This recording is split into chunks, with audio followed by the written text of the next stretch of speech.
What is going on, everybody, and welcome back to the greatest combat sports and culture show in the entire universe, the Fight Podcast. I'm your host, Serg Vicente. This is episode 282, and if you look over here next to me, yo, I don't know where this dude has been. This is my brother from another. Who is it? My brother, the Guru, B. Cam. Brother, welcome to the show, man. Yo, man, I appreciate you having me back. I had to take a little leave of absence. You know, COVID got the best of me. Ooh, he got the been a lot going on. It's been a lot going on. But, you know, as of Monday, I tested negative. Back in the fold. Back in the mix. Streets. Back in these fucking streets. Ready to fucking be outside. Fuck it. Fuck, you know, I'm ready to be outside. This man got the natural vaccine. Yeah, you know, I got COVID. I'm good. Please do not, you know, they flag everything now that got false COVID information. This shit might get taken down off of YouTube. Yo, get your vaccine. Quick, for all you bozos out there who aren't listening, look, still wear your mask, still do your thing. It's still a pandemic, all right? But brother, I'm happy that you're healthy. I'm happy that you're back. I'm happy that you're here. Don't get it twisted. I was worried about you, man. I was worried about my brother. Yeah. And here's the crazy thing. I get a call from you. One day, you break the news to me. Heartbroken. My brother, he's hurt. What another one bites the dust. I feel awful about it. Bro, the very next day, my other brother, my brother in combat, Darnell, he gives me the same exact call. He was touched too. Brother, yeah, bro. I'm staying inside. I am inside. Fuck this shit. It's just so weird because, like, I have the same crew that I constantly chill around, like, over and over and over. It's not like I'm chilling with, like, a bunch of different people. And we in close quarters that weekend, you know, sharing blunts consistently. And, like, you know, two of us had it and no one else around us caught it, which obviously is a blessing. I'm happy my friends are healthy. But it's just, like, the way it can or can't spread is just so odd. Yo, it's have you ever done, it's that stupid little game, right, that you put like the black light thing, right, and then somebody puts the little black light thing on your hand, and then somebody walks around the whole party just doing whatever shit, and then they stop the party, turn the black lights on, and then they see how everybody got the shit on them. Have you seen that? Bro, you have been on YouTube. Or you've been on TikTok somewhere. I have not seen that. The tickest of talks, nigga. Like, yes. I have not seen that shit at all. Fam, it is one of those things, but it's one of those things that doctors are showing too, right? Mm-hmm. So it's creepy how things can really spread if you're not on your shit. So, dude, I'm happy you're back. You're back in action. My man's getting active once again. Back to the gym. And but like it's sticking with me. Like, you know, I'm definitely gonna have to like rebuild a lot in the gym. Like I even rode, like I did like a real light Peloton workout on Monday, and I tested negative on Monday. But like I just wanted to reintroduce my body to some activity, and my legs. And I've done much harder Peloton workouts and been fine. My legs were shot like all night. Like it was like it felt like I ran a marathon. I did a 30-minute Peloton workout. How have your lungs been? My lungs, even my lungs were a little bit off that day. Like, and I was gonna speak to it from an athlete perspective. Like the shit, it really does, depending on obviously the variety of symptoms that you can get. Mm-hmm. It does get in your body. Like it affects you. It affects your muscles. Like it's just not the same. So I can imagine having these symptoms long term and being somebody like, you know, what's Buddy in the UFC. Just trying to train, and your body's just not, man. Yeah, and your body's just not responding to you. That shit can be frustrating. So, I mean, you know, I'm happy to be back. Cleared. But he's back to he's on his way back too. So happy to hear that as well. But you know something crazy? You know, a couple weeks ago we saw Povetkin get knocked out by Dillian White, and you know, Dillian White's comeback win, great for him. Everybody was talking about Povetkin and, you know, his long COVID symptoms and that his body wasn't ready for the fight. But you know what I noticed, and this was brought up on another show that I listened to, I can't remember which one it was, but when Jamel Herring fought Okendo, and he lost, but I mean, he won the fight, but, you know, he had that weird issue with the cut and his body wasn't responding. No one spoke about his bout with COVID. But like, you know, it affects everybody differently, win or lose. It's still there. And you can obviously see what Jamel Herring looked like. Let's be very honest. What is the common determinator for why certain people get a bad rap? I hate to be the podcast that we always want to bring this up, but let's just keep it a bean. Hey, he's a skilled southpaw, and he's black. And Marvin Hagler said that, right? Wasn't that Marvin Hagler? Yes, he did. He's a skilled southpaw, and he's God black. rest the dead. 3 strikes against him. But, you know, my boy from Long Island, you know, kept his belt, sent the Jackal into retirement. Really, I can't even remember. Really fast. Carl Frampton is a monster in his own right. But let's talk about that fight. At lower weight classes. At lower weight class. And here's the thing. I'm just saying, at the end of the day, he is one of the greatest fighters to ever come out of Ireland. Boxers to ever come out of there. You know, he's a monster. And he's had an amazing career. He really has. This fight, and it's not like he was just a bum. And again, for everyone who doesn't know, we're talking about. In fact, you know what? Let's just fucking get into it. This wasn't even one of the topics, but I want to give this man. I haven't been here in a while. You haven't been here in a while, and you know what? This gentleman specifically needs his due. But really quick, before we get into that, I should have did this at the top of the show. Everyone who is watching live on Facebook, on YouTube, on Twitch, I appreciate you guys. On today's menu, yes, I'd be remiss to. We're gonna talk about Jake Paul, Ben Askren. Yes, that is on today's menu. We'll get there, but we're also gonna go ahead and talk about some amazing performances this past weekend. We're going to talk about Boots Ennis. We're going to talk about Conor Benn. We're also going to go ahead and say, yo, is there a potential matchup in the future with Savannah Marshall? Clarissa Shields? We'll talk about that. We'll also talk about who is the best heavyweight up-and-coming prospect and so much more, man. So with that being said, this one isn't on the show, but fuck it. Let's talk about it anyways. Brother, set the stage. My man damn near got booed out of the scene in his last fight. Come back to a fight that people think he is absolutely going to lose against a fighter that is literally saying he's going to fight to it. If he takes a loss, he's done. But if not, he's going to keep fighting for belts and dominating. Bro, set the scene. What do you think? So Jamel Herring, in his fight prior to this fight against Carl Frampton, gets cut over maybe his left eye. Okendo's consistently leading with his head. He's getting head-butted throughout the course of the entire fight. Very controversial ending because Herring essentially quit on his stool. But because it was from a headbutt, I believe the other guy got disqualified. He got the win. He got to keep his belt. But it didn't look great at all. It looked bad. Herring, like myself, you know, I had a little bout with COVID. Herring really had a long bout with COVID. It took him a very long time to get back in the ring. This fight had been pushed back multiple times before that Okendo fight. So now he is a little bit further out from his bout with COVID. His body is a little bit more healthy. He comes back to the Carl Frampton fight, and number one, weight classes exist for a reason. Carl Frampton, great fighter. I believe at 122 pounds, 126 pounds. Yes. But at 130 pounds, that size difference was apparent from the opening bell. The fight goes on. Herring is dominating the fight with his jab, with that left straight down the pipe. And then maybe around the third or fourth round, here we are again with that same bad cut over Herring's eye. And it really, I'm sure it came from a punch, but it really came out of nowhere. Frampton wasn't doing much to Herring, and then the fight, his eye was just a mess. Absolutely, it looked mangled, but out of nowhere, like nothing happened, and his eye was just like hanging out. Dude, seriously, I turned around, and it was definitely one of those moments that you're just kind of watching the fight, and you almost have to start looking closer. Like, is he bleeding? What happened? Like, what exactly? And that's just what I would imagine the scar tissue built up from that Okendo fight. Absolutely. Yeah, I mean, because he really didn't hit that hard.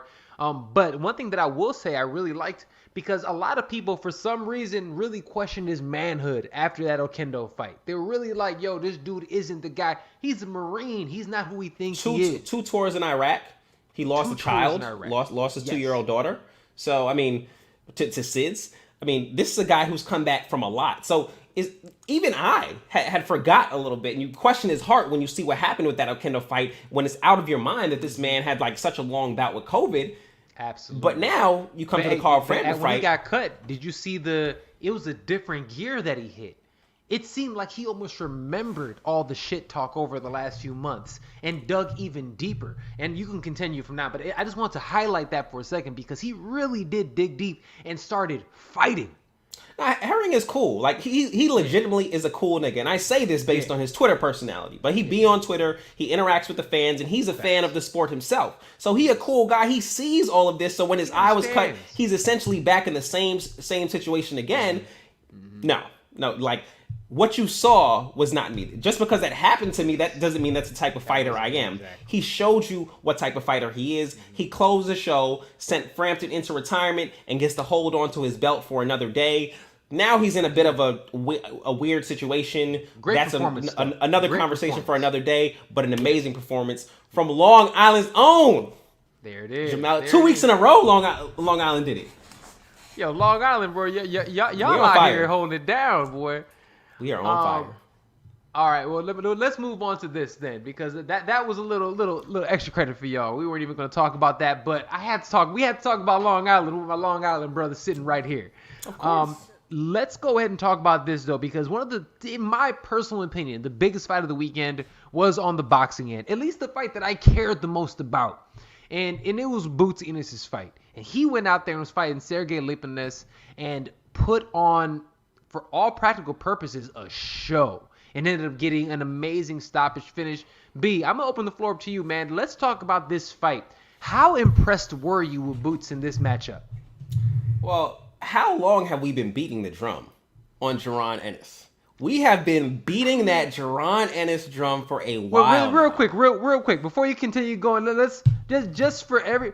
Look, you guys got to listen to the podcast everywhere podcasting is available. Apple, Google Play, Spotify, SoundCloud, Stitcher, thefightpodcast.com. People, I am telling you, this is where you got to come for the best.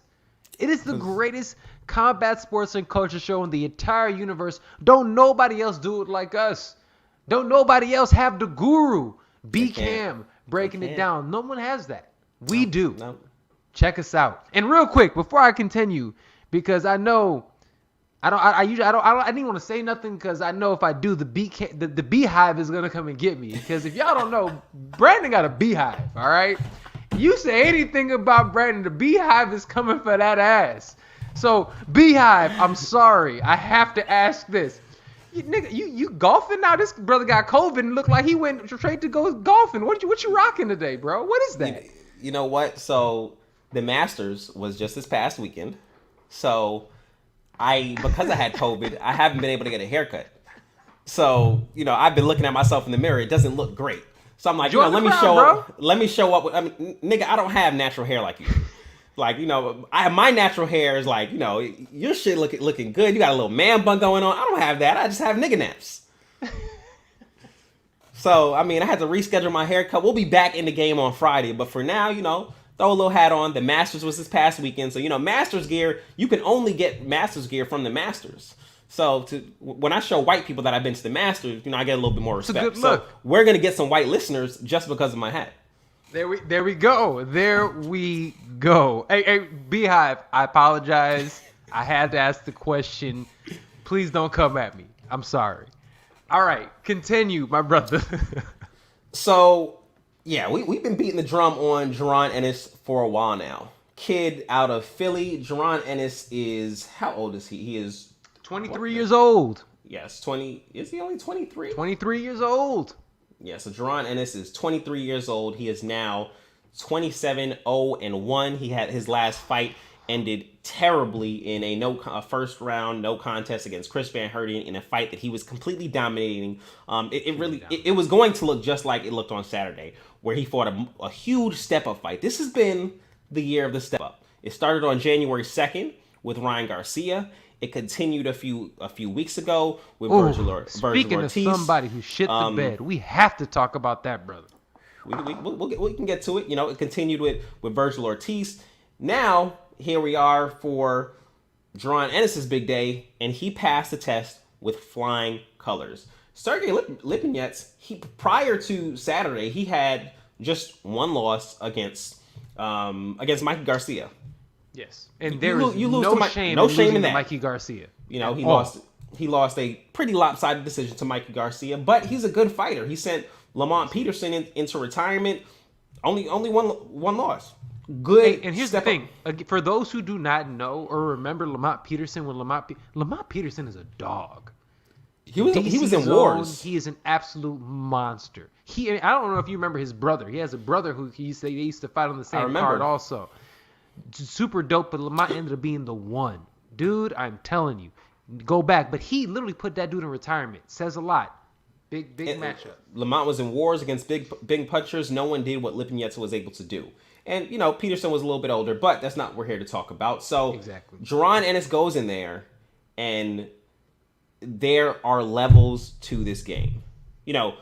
Lipinets, when he sent Lamont Peterson into retirement, it didn't feel like he was undersized for the weight division. He went in there against Ennis, and he just looked small, slow, and he just did not have enough talent to compete with Jaron Ennis. Jaron Ennis showed a lot. He's in there playing around, having fun. He's a switch hitter. He has a flashy style. Really quick, who is a current better switch hitter than Jaron Ennis? Is the only one in the conversation Terrence Crawford? Seriously? There might be some younger guys, but there's not a lot of guys in boxing that are switch hitting as fluid as Terrence Crawford and Jaron Ennis. Where just if you hear a Terrence Crawford interview or a Jaron Ennis interview, you ask them about switching, and when they do it, they don't know. They don't make a conscious decision. They're not saying I'm struggling and I need to make an adjustment. It's just second nature. That's boxing IQ, where it comes natural to you. You're not thinking of it. And that's the type of fighter that Jaron Ennis is. He has a flashy style. He's fast. He's powerful. Good. He has amazing footwork. And he showed all of that on Saturday. Right now, I mean, and Sean Porter said it. I was listening to the Porter Way yesterday. He said, hey, he looks like a welterweight Roy Jones Jr. And that's not a bad take at all. It's not a bad take. While it's high praise, he does. And he does everything well. Yeah. One thing that I'm interested in as he goes forward is how is he really going to settle into a fight? Is that flashy style going to... Is the style still going to be that flashy, that sexy at the top level, or will he have to settle into more of a normal boxing? I think he can do both, though. I think he has the skills to do it all. I agree with you, and that's the thing. One thing that he's one of those guys, right, that just pops off the screen. There are not many guys like that. But he's one of those. I mean, Teofimo Lopez, when I first saw him, was one of those guys also that just exploded off the screen. You're just like, dude, this level of talent with athleticism, this is like nothing I've ever seen. On the MMA end, that's the exact way I felt about when I saw Israel Adesanya for the first time in kickboxing. It was one of those things that's just like, these guys just pop. They're different. They move different. They feel it's just a different thing. And watching how he moves, the skills, the fight IQ, the switching stances, the consistent work to the body, the changing of levels, the changing of angles. All that being said, dude. All the angles. Oh my God. When you see what he's doing, he is fighting like a fighter that has 60 pro fights, who has all of the belts. So to answer your question, absolutely 1000% at the very top, I see him doing this to our favorite fighters. Yeah. Really? Now, let me ask you this, because I want to move on because we have so much to get to today. But there is another 23-year-old welterweight that is beating everybody's ass. And after his last win, he went out and called out Terrence Crawford. He's also 23. He is also a monster. Who is the better prospect? Who has more of an upside? I am talking about the new golden boy, Vergil Ortiz, or Boots. What you got? You hear Serg put such emphasis on that question, like it's gonna be like, oh man. And I mean, there are a ton of guys you might throw them in there and say, hey, I don't know, it's a toss up. But I'm rocking with my guy Jaron Ennis. Vergil Ortiz is impressive. And I've been beating the drum on Vergil Ortiz for a while as well. But Jaron Ennis he has so many tools. We just saw Vergil Ortiz. He's strong, and his wind is there. He's strong. His wind is there. He's gonna be able to go 12 rounds with no problem. But he's also there to be hit. And Jaron Ennis is going to hit you a lot. And his defense is good enough to where I'm not sure I see how Vergil Ortiz can win a fight. It's a fight. Anyone can land a punch, but you pick the guy with more tools to work with. Ennis can fight on the inside. He can fight from the outside. He has amazing footwork. He has great speed. Vergil Ortiz has some of those things, but he damn sure doesn't have all of them. And then you tie in the aspect of him being a consistent switch hitter as well. I'm giving that to Jaron Ennis every single day of the week. Now, boxing doesn't give us things that we like. And there's another take on the Portaway podcast that I wanted to get into. We can get into it a little bit later, but boxing doesn't give us things we like. We would love to see the Vergil Ortiz Jaron Ennis fight right now. It's not going to happen. But we're also not going to see Jaron Ennis, even though he's ready right now, 28 fights in. He has way more fights than your average prospect. He's ready for the top of the division. He's not going to get that right now either. But if you watch the card, there was another pretty good fight on the card. And that was the undercard with Stanionis and Thomas Delorme, which I probably fucked up his name. Great fight. Delorme showed up in a way that I've never seen him show up before, even in a loss. But Stanionis is a highly touted prospect. I think that's a good fight. They're under the same promotional banner. They're already on the same card. Exactly. And that's a great way to do it. And I think a lot of times promoters, they keep that in mind. They had him as the co-main event for a reason. I think that probably is going to be the next matchup for it, because you're right. Yes, would I love to see him against Sean Porter? Would I love to see him against Terrence Crawford? Would I love to see him against any of those guys? Absolutely. Stankionis or whatever his name is, we're going to get him next. Let's just be honest. All right, real quick, we got to move on. We got to move on from this one just because we have so much to get into. Because I want to talk about this other amazing prospect who goes out there. There's more? Absolutely fuck. Absolutely. Dude, we got, honestly, and here's the thing. Oh, my God. When's the last time, realistically, we have been able to have a boxing podcast and truly only talk about prospects? But I mean, we have been doing this together for almost 2 full years, if not 2 full years at this point in time. Bro, this is the first. Yeah. This is amazing. Boxing is in a very, very good place right now, people. If you guys aren't on it, I'm telling you, you need to pay attention. All right, real quick. Got to talk about this other one. Conor Ben. Tatted up, braided up, handsome fella from over the pond, goes out there and does absolute work. Gee, the red cross on his chest is hard. Pause, but like that shit is hard. Hard. Dude, I'm telling you, we don't do that here. We ain't like Buddy. All right? We ain't pause it. We grow up. We secure his shit with ours. Fair. You know, I be around Chicago niggas. Like, y'all be the worst ones. Are you crazy? New York Cats started that pause game. You don't play with me. All right. Don't make me bring out Killer Cam. We know what it was. You right. Pause. But go ahead. No, I want to. I'm obviously the floor is yours, brother. This is Boxing Day. We talking boxing, but I want to talk about Conor Ben. He goes out there and just completely starches his opponent in a round. Looks amazing doing it. Incredible speed, incredible power, incredible accuracy, incredible aggression. What is this kid's upside? Huge upside. So when you talk about the big prospects in the welterweight division, and at this point, we've always touched on 4 prospects. We touched on Stanionis, still a very highly touted prospect. He's not Jaron Ennis, but he's there. No. He's good though. He's very good. So then we have Stanionis, we have Jaron Ennis, we have Vergil Ortiz, and then we have Conor Ben.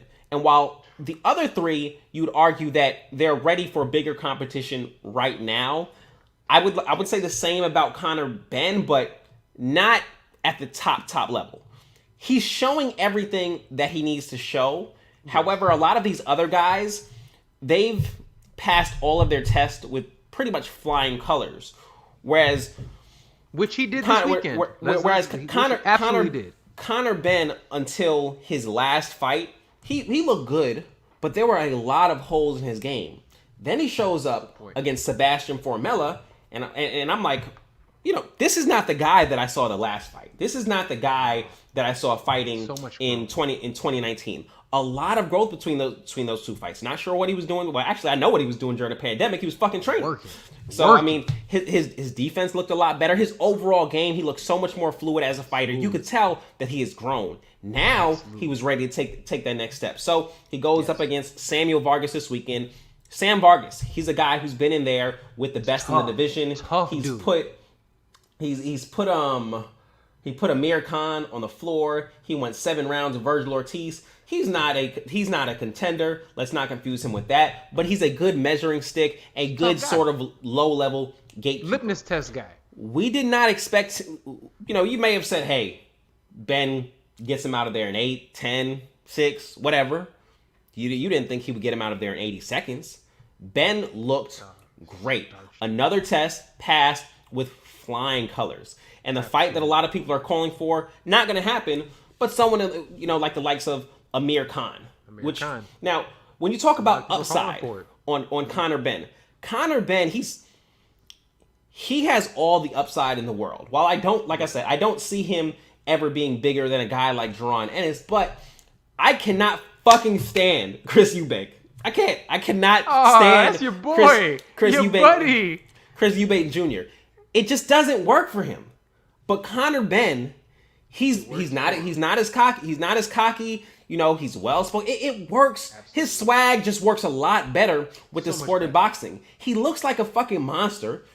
Tatted up. He looks like a scary dude. But like my cousin. Samuel Vargas is, I guess he's Venezuelan? Yep, I believe so. Samuel Vargas, or South American of some sort. Colombian maybe. Okay, he says it's Colombian. Okay. He comes in there talking shit in Spanish at the press conference. Conor Benn goes right back at him in Spanish. He speaks well. He's bilingual. So now you can market him to multiple audiences. And we're not even talking about the UK, which has a huge boxing following. The best boxing fan base in the land. The best combat, fan base in the land. They go hard for the guys. Ain't no LeBron. Ain't no... That's real. Ain't no KD. Ain't none of these Patrick Mahomes. No, it's a little bit different. So, and they're educated in boxing also, so they know who's actually damn good out there. I'll be honest with you, this kid is good. Before we move on from this one, who do you think should be his next fight? I would say. Who would you like? Yeah, I would say. Amir Khan, but do you think he actually can get that fight? No. Do you think Amir Khan will take it? Nope. He's already come out and said he's not taking it. All right. So it's okay. Maybe like a David Avanesian, the guy who just beat Josh Kelly. Yeah, maybe Josh Kelly. Either one of those two. Josh Kelly coming off of a loss might not take it, but Kavalaskis, Mean Machine. Mean Machine would be a good one. That's a name that people know also. So now those would be good options. Who's a dark horse out there that you could argue that he should fight, but he really shouldn't fight? Who's that? A name that we have not mentioned for real. Okay. Rashidi Ellis. Whoa. I haven't even brought up that man's name in like... I gotta go in my bag sometimes. Dude, you know what? Makes sense. But I mean, Rashidi Ellis, that's a little bit different. That's a little different. It's a little different. All right, here, let's move on to something that is a little different. Dude, so much. Dude, I'm telling you, boxing-wise, I feel like we haven't had this much exciting, and it's been a long time, but it's so much exciting stuff to talk about, man. And we have to talk about this next one. Light heavyweight is heating up. Joe Smith, another guy from your neck of the woods, goes out there and puts on a gritty performance, I think a much more difficult performance than I think a lot of us might have imagined. But he ends up getting a win anyways, retaining his titles. Let me ask you this. He gets the W. Can Joe Smith can can we spend a little bit more time? That was a really good fight. It was a very good fight. Go ahead. Really, please. really, You gotta, go really, ahead. Tell me what really you good think. fight. Mm-hmm. So here's what I think. I don't think Joe Smith looked great. I'm a Joe Smith fan. I'm a Long Island guy. I really wanted him to get the win. I was happy he got the win. Maybe, I was happy he got the win also. Maybe judging that was a little bit favorable in his, in his favor. It was a very close fight. A lot of people scored it like 15-13 for Vasilov. What was odd about the fight is the judge, right? So one of the judges. Is that how you had it scored? I just watched it live. I didn't score it. And I don't score a lot of fights, but I see that. I watched the fight. I see that. I scored it because I watched it the next day, so I was able to take some time. I already knew what was going on, so that's why. So it didn't end up affecting much, but the referee did not score that knockdown in the 11th round. What was that? His twin brother says "fuck you." Is scoring the fight. His twin brother was a judge and gave him a 10-8 round. That's how you get that. That's how you got that 15-12 scorecard as opposed to 15-13, because he gave him that 10-8 round, and that's the referee's twin brother, which was odd to me. Hilarious. Whatever. Hilarious. But Joe Smith looked a little lethargic. He refused to stay consistent with his body attack, which I think would have made that fight a lot easier for him. Here's what I think happened. Made it much harder, man. As athletes, when you have sports like track and field, MMA, boxing, your body peaks at a certain point. For track, it'll be at a certain point in the season. For boxing and MMA, you train. You train so that you're peaking at the fight. That's you have 8-week fight camps, and you try to make your body peak at the fight. Exactly. This fight was pushed back because Vasilov tested positive for COVID. Now, Joe Smith Jr. already had his wedding scheduled a week after that first fight. I think his body peaked. He lost focus a little bit. Yeah, he got back in camp, made weight for the fight, but I'm not necessarily sure. I think that little break sometimes can fuck with you mentally. I think that might have been what happened. He's fortunate to get out of there with a win. I think he could have made the fight a lot easier for himself, but Vasilov presented a difficult challenge, a great fight for us, and now he moves on to bigger and better things, where we're looking at this fall with Artur Beterbiev. Now, your question. So, can he... Go ahead. Here's the thing. Yeah, because I didn't even get a chance to say. You know what I was going to ask. We talked about it, but I haven't even asked it yet. So, the question is, do you believe at this point in time, can he be somebody who is a unanimous champion, or should I say an undisputed champion, or do you even think he can beat anybody else at 175, any of the big champs? Now, Joe Smith has a ton of power. He has a really impressive resume. But fuck no. And I'm a really big Joe Smith fan. He already lost to Bivol in a pretty while he hurt Bivol, he lost a pretty wide points decision. Yep. He's not beating Beterbiev. But now Beterbiev's age is a bit of a thing. He's been dropped. He's been dropped before. His last fight, you could probably argue that it went a lot longer than you would have expected. He was also off for 16 months. I mean, if we're gonna go ahead and give Joe Smith, excuses, he has just as many built-in excuses. In the realm of possibilities, because these are the things that you have to sell to say a fight like that is going to be competitive. Because if we're just looking at it for what it is, then Beterbiev stops him. Beterbiev walks him down and he breaks him. He breaks him. He takes him, just like Khabib says to people, I'm going to take you to the deepest ocean and drown you. That's what he'll do. Honestly, so I've always thought that Joe Smith is when I first saw Joe Smith, I was like, he's never getting further than his Hopkins win. He got set up good for that. But he's made a great career for himself. Still working his day job. I'm really proud to see his development. But real shit, he don't really want it with Gilberto Ramirez. Nope. So I think his Cinderella story. He has his WBA belt now. I'm not necessarily. He can't beat Artur Beterbiev. I'm not going to buy that. Hey, fight Jean Pascal. Fight Jean Pascal. He has a belt. That's a really good fight. Now, good fight for him. A very winnable fight. Absolutely. If that's a fight that he has, and again, we're gonna move on from this topic right now. But that's the one. Pascal. If he can beat anybody at 75, it'll be that one. All right. Sticking with that same card, the co-main event of that card, we had Efe Alhaba, I think. I know I'm messing it up, brother. I'm sorry. You're an absolute monster. Yeah, something. He's an absolute killer at heavyweight. 15-0, 12 knockouts. This same weekend, your boy, Jaron Anderson. Same card. Yeah, same card. Also goes out there and continues his knockout streak. And ends up, he is 9-0 with 9 KOs.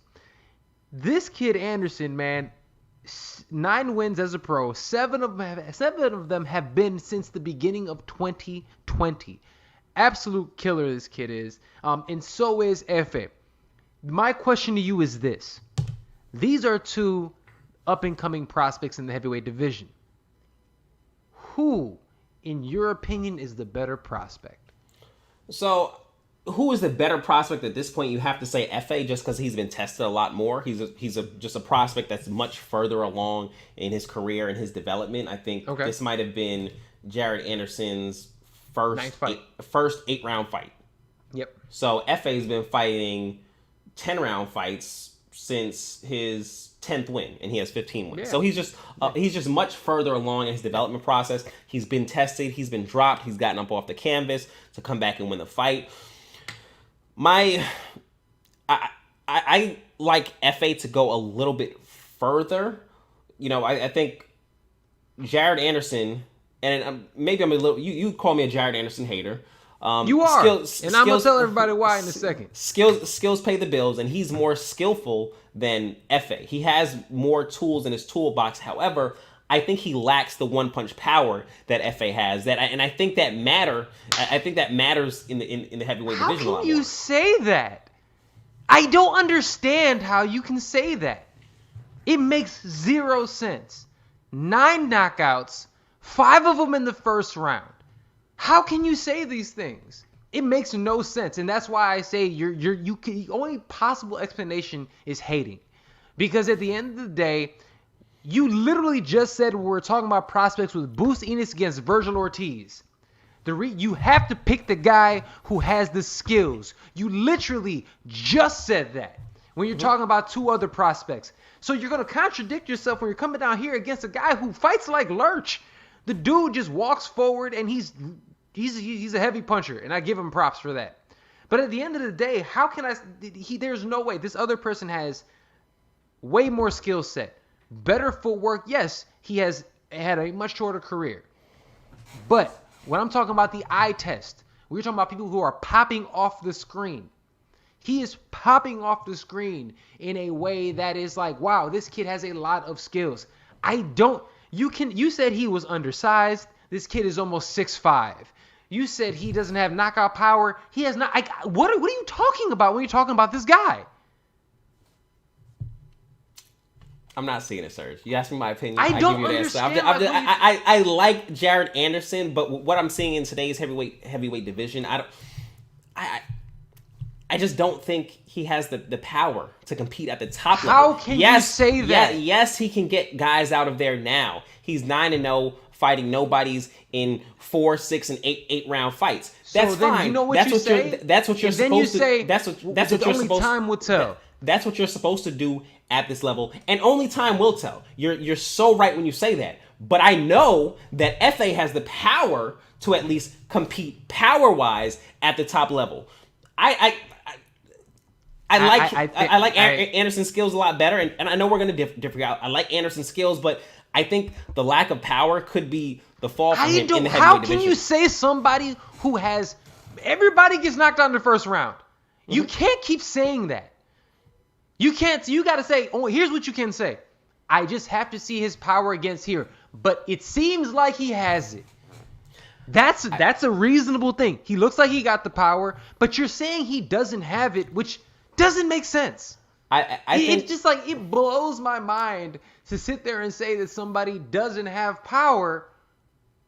That knocks everybody out. Now, if he goes out there and faces one of these guys, and if this guy made it to the 3rd or the 8th round, got a decision. If he was decisioning these guys, then I can sit there and say, you know what, you're probably right. And once he starts decisioning guys, then we can have that conversation. But you cannot say somebody doesn't have power that knocks everybody out. It makes no sense. I'm not in a position to down him. You're totally right about that. But if you're going to ask me who I like better right now and why, I'm going to pick FA. But that's you're not fine. Wrong. You're not wrong for picking Anderson. He looks good. He's done everything that he's supposed to do thus far. And what I like about him most is his age. So that power will only continue to develop. 21 years old. Will continue to develop 21 years more old. And more. I think we have a huge heavyweight talent. I just want to see more, and it's we'll continue to take time. But he's been passing with flying. He's passed probably better than FA at this point. By far. FA doesn't impress me. His skills do not impress me. He's slow. He's laboring. He has incredible power, and I'll give him that. But that's all I see out of him. So is he a fantastic prospect at this point in time? 1,000%. But again, this early in his career, I've seen you get dropped. I've seen you get staggered. I've seen you have to dig deep. At this point in his career, I'm supposed to see him running through people. That's what and here's the thing. That's something that you say you like out of guys as well. So it just is so difficult to understand. You sit here saying, literally, this kid is everything that you like in guys. And he's just one of them that you're just like, I don't know. I don't see it. You know what? I know exactly what it is. You're right about that. Dude, and that's why it's just frustrating me to no end. Because it's just like, what? What are you talking about? But you know what it is? And I guarantee you I know exactly what it is. You hate his nickname. I don't got a problem with his nickname. No, because you made a point. You was just like, why are there so many big babies? I don't like it. I think that's what you're hating on. I think we need somebody like a Jaron Anderson to rejuvenate the nickname. Because, that nickname is scarred. But, It's scarred. It is scarred. But, okay, let's move on. You have anything else to say about the two of those before we move on? Nope. All right, bro. It's fine. I don't get it. It's fine. I mean, you're not wrong. I have an opinion. You contradicted yourself. I'm trying to. I usually don't agree with you. If you could ever say I've contradicted myself, you could probably say with Jaron Anderson. I'll give you that. All right. It's just because he's a skill that you like. Dude, you're a skills guy. You know the heavyweight division is different. It's true. All right. It's good to have you back, man.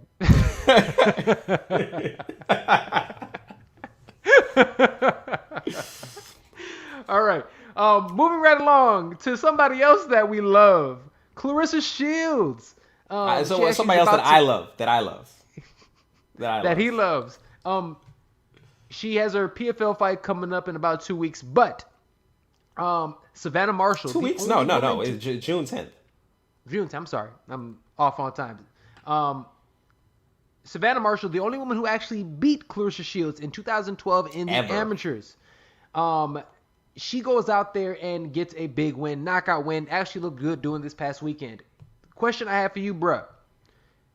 Is this a fight that we're going to see? She is a 160-pounder. She's somebody that Clarissa Shields, she won't have to cut weight. She won't have to gain no weight. This is her weight class. This is somebody that she has a loss against. Is this a fight that makes sense? Is this a fight that we will see? First of all, with women's boxing, any fight that, remotely makes sense. Because there's not that many fights that you could say, yes, this fight. So if there's even a long shot in the fight, it probably makes sense. Because we don't get to see Clarissa Shields get tested. We don't get that opportunity to. There was one fight. You talking about Hammer? Fight. Yeah, we're going into the fight. We're like, okay, maybe we see her get tested. And she smoked Hammer. Now, has Hammer even fought since then? Did she retire? Yeah, no, she's fought since then. I can't say what she's done, but I know she's fought since then. I've checked up on her gram, so she's done. She's maybe I know at least one fight. Okay. But excuse me, COVID, But that's that COVID cough, that vid. You all right? Savannah Marshall looked great this weekend. Her opponent was a fucking opponent. I think a mutual opponent maybe, but she took the fight on like a week's notice. Savannah Marshall, big, tall girl, has some power. No, not some power. She got power. She got power. She got power.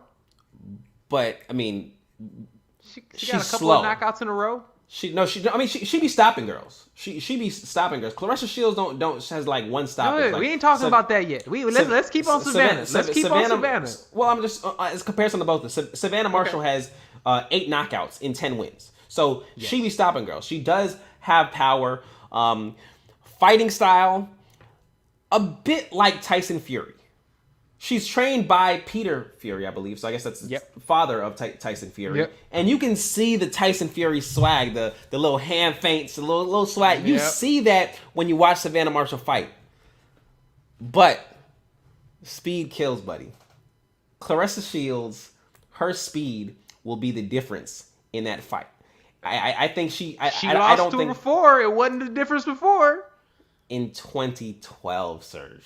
I'm just saying. And I mean, she still took a loss. She did take a loss, but we're talking 2012. And we're talking about an amateur game that is a point fighting game. That should have been a game that she benefited from.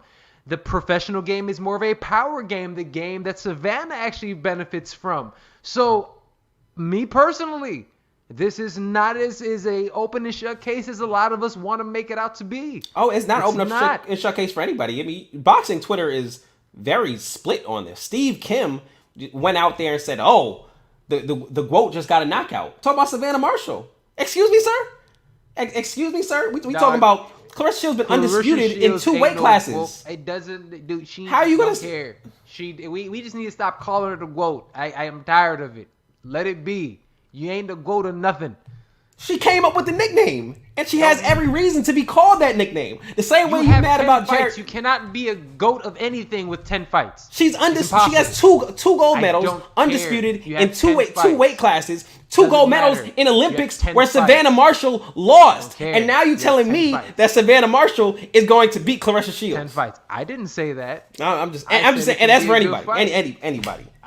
I said that it can be an amazing fight. And here's the thing. I think watching Savannah Marshall, she has one thing. Yes, you're right. I think that Clarissa Shields has so much more speed than she does. Savannah Marshall has incredible timing. And she has great IQ also. So she really uses. She knows she's not the most, speedy one out there, but she does her things extremely well. I think that it's a fight that needs to happen. I think that if Clarissa Shields wants the paydays that she's asking for, she's going to need to start knocking people out. And I think that is my biggest gripe with her. If she was just going out here starching girls, I think I would have a different feeling about her. But she's not. She's getting wins, and I'm not mad at that. And here's the thing. She's skillful. She's dominating them. But it's difficult for me to say somebody's going to do... You have no power. I can go back and look at... For people say, Serge, Floyd Mayweather don't got no. Pretty Boy was knocking people dead. If you look at what Pretty Boy did to Corrales, knocking them down, what is it, 5 or 7 times in that fight when both of them were undefeated, which was an incredible... One of my all-time favorite fights. It's by far my favorite Mayweather fight. He was starching, buddy. And that's my thing. And here's the thing also. I remember one argument that we used to make is saying, oh, well, she's a girl and some girls aren't knocking people out. Well, here's the thing. When a girl in her same weight class is going out there, 8 out of 10 wins are by knockout, it's not true. Girls are getting knocked out. Even within the bullshit 2-minute rounds. Total bullshit. Topic for a totally different day. But still, she's going out there and knocking women out. You can sell that. She's with Matchroom. She's with Tyson Fury's team. You can sell this matchup. Clarissa Shields, you want a fight in boxing?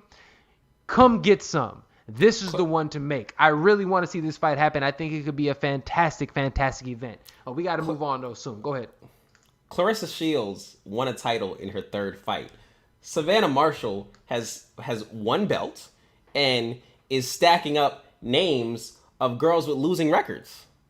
So while you can make that's boxing, that's women's boxing. That is women. They're doing the same shit. That is no, she's not. I mean, she had. Not saying she's beat like a bunch of gods, but her resume's better than Savannah Marshall's. So while Savannah Marshall gets stoppages, Clarissa Shields has the belts. A lot of them. But she's doing exactly what you say you like people to do. You ain't supposed to be here with me. She's getting rid of them. I totally agree. Fight. She's getting rid of them. Test passed on Saturday. Test passed. You know what I'm saying? She looked good. That's what I'm saying. I have nothing bad to say about her. I have nothing bad to say about Savannah Marshall. I just don't think she can be everything she's supposed to be doing. I just don't think. I don't think she can beat Clarissa Shields. And I told Steve Kim on Twitter that I would be back here because he called Savannah Marshall the GWO, which I really didn't write. I say, listen, after Clarissa Shields smokes her, I will be right back here to let you know about it. I'll be right back here on Twitter to let you know about it. You know what? Oh, I can't make that. I cannot make that prediction yet. That's fine. That's fine. Give me some time. I'll think about it because I do have respect for Clarissa Shields. I think Clarissa Shields is so talented, and I want to make sure that because that's the thing. I think people think I don't like her because I feel like you and I are always debating certain things. I'm a fan of Clarissa Shields. I think she's incredible. I think she's cringe. I think she's cringe like Henry Cejudo is cringe. That's how I feel about him. She's super cringy, but I think she's incredibly talented. I want to see her against women that I think can really put her in trouble. This is a woman that I feel like can put her in trouble. If she can get past somebody like this, I got nothing to say. If she went out there and smoked her, I would have nothing to say, especially because what that tells me is that she went out there and actually avenged a loss. So that would be incredible. All right, moving right along. We got to make this one quick because at the end of the day, we don't really care about this fight that much. Bubo Andrade is fighting this weekend. He's fighting an opponent. Do you have any thoughts on this fight? It's on the zone. He took this fight because, unfortunately, nobody wants to fight him. Yeah, I'm not a huge Demetrius Andrade fan. And, you know, if you listen to the boxing community speak about Demetrius Andrade, they'll say, you know, it's a shame. Nobody wants to fight him. He's the most avoided fighter. That's probably true. He's an extremely skillful fighter, but he's boring to watch, and he makes the fight boring to watch. Like, he has no problem making a fight boring to watch, and I understand that, you know, if you're old and in a wheelchair and can't pronounce your words correctly, you are going to be there by yourself, but this is also the career that you chose. And while I don't wish that on anybody that steps inside the squared circle, sometimes shit like that does happen. Yeah. But those guys, they're loved by the fans. They have a legacy that will go beyond their lifetime. Demetrius Andrade won't get that. I heard someone talking about him this week. It said, hey, when he retires, he may have to get a job because he'll be robbed of those paydays. Now, if Demetrius Andrade wants to be mad at anybody, be mad at Billy Joe Saunders. Because that's the fight that I think would have changed Demetrius Andrade's career. Because I do think he wins that fight. And Billy Joe Saunders, he tested positive, yet he still, as a white boy, gets rewarded the bigger fights. He was the one ends up getting who? Like he has Canelo coming up. I mean, but even before that, what's the big knockout guy that he got to fight? David Lemieux. He got the David Lemieux fight. Yep. He gets the Canelo fight, and he never circled back around to fight Demetrius Andrade, who deserves that fight to begin with. So you can sell him though. He's the personality. He's somebody that the people actually want to see. And he's another one that can make a fight boring. But he also has a more. He got a mouthpiece. He has a mouthpiece. He got the UK behind him. He has things that Canelo wants. Absolutely. I mean, he's Tyson Fury's best friend. They train together. You know, all this nonsense. You know, they have all this good stuff going on. But look, I think he's gonna go out there. I think he's gonna get a W. But it is what it is. All right. But here's a fight that we do give a damn about. This was actually on Triller this weekend. Not the main event I'm going to talk about. I'm talking about the co-main event. We got Regis Prograis fighting Ivan Redkach. That fight is worth the Triller ticket. Yes, I know we got Jake Paul versus fucking Ben Askren. I know we have all this, you know, Snoop Dogg's going to be there. I know we have all those amazing things happening. But the fight that you really want to see, if you have not had an opportunity to check out Rougarou, if you have not watched this man compete, you are in for a treat. He is explosive. He is a southpaw. He is skillful, and he's trying to knock your head off. B, do me a favor, man. Go ahead and tell people about this fight for us.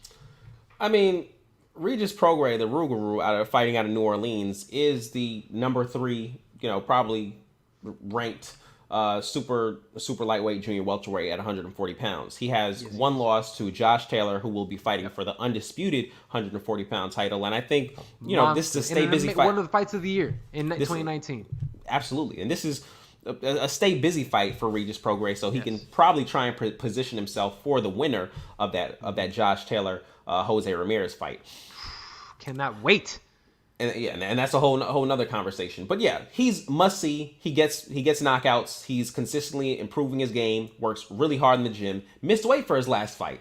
I know Serg loves Regis. I hate it. Ooh, that makes me mad. Yeah, you gotta come down on him like you be coming down on everybody else. But he missed weight. I did. When he missed weight that fight, I absolutely came down on him for that. But I think that was just a COVID thing. He wasn't up for the fight. He should make weight this weekend, and he should make pretty easy work of Ivan Redkach, who's been in there with the best. I mean, he might take him late, but it's a fight that I would like to see Prograis get a stoppage in, and yeah.